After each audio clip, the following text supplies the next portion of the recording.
Doing laundry is a chore that most of us take for granted.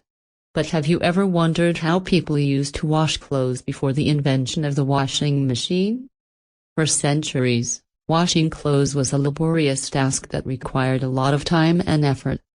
Clothes had to be washed by hand using soap and water, and then wrung out and hung up to dry. It wasn't until the 19th century that people began to develop machines that could help with the task of washing clothes.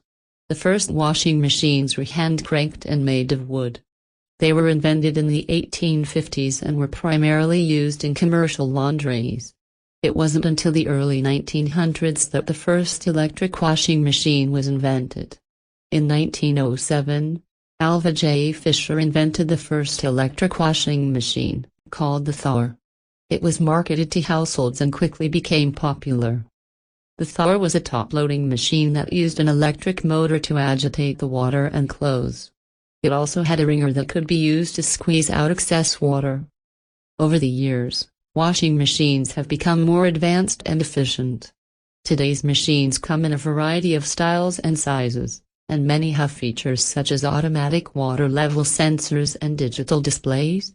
The invention of the washing machine revolutionized the way we do laundry. It saved time and energy and made it possible for people to wash clothes at home instead of having to take them to a commercial laundry.